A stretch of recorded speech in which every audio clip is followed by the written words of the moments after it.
In the early hours of a seemingly ordinary day, South Korea finds itself under an unusual assault from the north. This isn't an attack carried out with missiles or soldiers, but with balloons, hundreds of them, silently floating over the demilitarized zone and into South Korean airspace. These are no festive balloons, they carry a payload far from celebratory. Instead of messages or gifts, these balloons are filled with trash and human waste. The balloons, about thousands in total, are found scattered everywhere from the quiet countryside in northern Gyeonggi province to the busy streets of Seoul.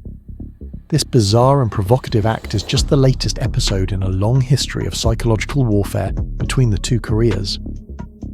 In 1950, Korean War began when North Korean forces invaded South Korea. The conflict raged until 1953, concluding with an armistice but no peace treaty, which means the two Koreas are technically still at war. Since then, the peninsula has experienced cycles of hostility and attempts at reconciliation, driven by ideological differences, military clashes, and North Korea's nuclear ambitions. The tactic of using balloons for psychological warfare dates back to this period. During the Korean War, United Nations and South Korean forces used balloons to drop millions of leaflets over North Korean and Chinese troops. These leaflets aimed to encourage defections and spread news about the war's progress. Throughout the Cold War, the United States and South Korea continued this tactic, sending anti-communist propaganda into North Korea. These balloons carried leaflets, radios, and other items intended to influence both North Korean civilians and military personnel. The psychological impact of these balloons was significant. They could reach remote, heavily guarded areas, spreading propaganda deep into enemy territory.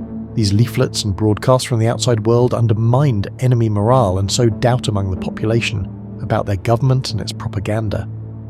Over the years, both Koreas have engaged in this aerial exchange, using balloons to assert their ideological stances and respond to provocations. While South Korea's efforts focused on undermining North Korean morale by exposing its population to alternative narratives, North Korea used these silent messengers to foster discord within South Korean society, countering with its own propaganda. North Korea has cautioned its citizens that the goods carried by balloons from South Korea are poisoned, yet many North Koreans have been known to disregard these warnings. Given their size, the balloons are relatively easy to track. There have been accusations that North Korea intercepts these balloons and poisons their contents to convince its citizens that South Koreans harbour ill intentions.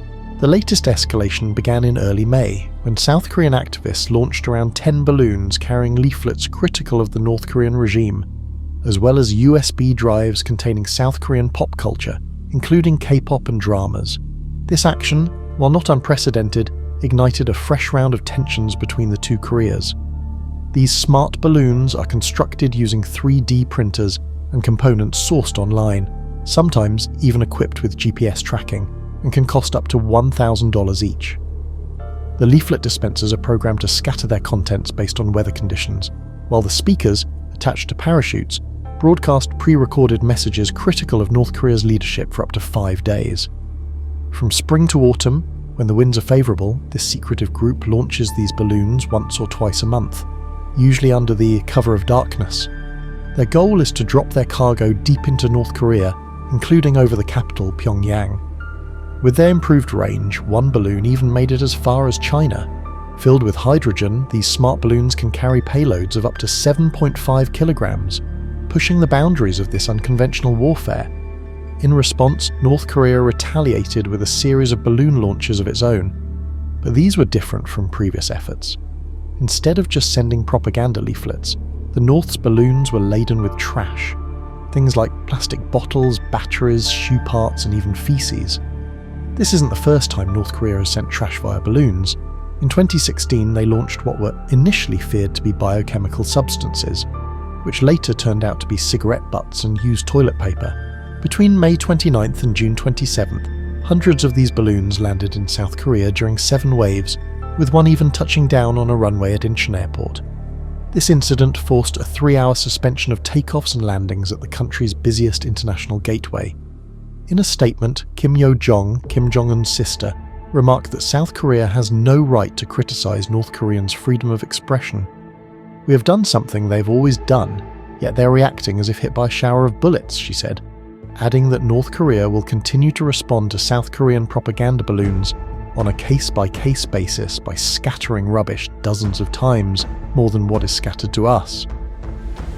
As tensions continue to rise, early June saw another wave of trash-filled balloons from the north.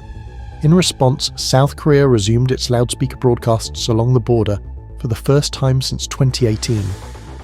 These broadcasts included news and information critical of the North Korean government, weather forecasts, updates on South Korean technological advancements, and popular music hits from bands like BTS.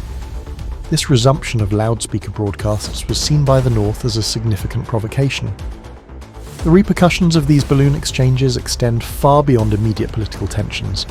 They have a profound cultural impact, particularly in South Korea, where opinions about the escalating provocations are mixed.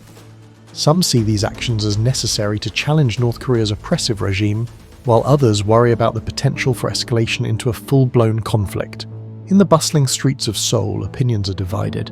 Young activists, driven by a desire for reunification and human rights, support the balloon launches. They believe spreading information and culture from the South can open the eyes of North Koreans. On the other hand, the older generations, who have lived through the Korean War and subsequent conflicts, are more cautious, fearing the consequences of provoking the North. For residents living near the demilitarized zone, the fear is real. The people in these border towns experience the balloon launches with a mix of anxiety and dread, unsure of what might come drifting down from the sky. The psychological stress of potential retaliation by North Korea is a constant presence. Farmers and villagers near the DMZ often find themselves the first to encounter debris from these airborne campaigns. Fields can be littered with trash, and there's always the worry that something more harmful could land unexpectedly. As both sides continue their balloon warfare, the future remains uncertain. Will these airborne messages lead to meaningful dialogue and change, or will they further entrench the division between the two Koreas? The international community watches closely, hoping for a peaceful resolution but concerned about the unpredictable nature of this ongoing conflict. Thank you for watching. If you'd like to support the channel, please subscribe and hit the notification bell. Your support helps us continue making these documentaries. See you next time.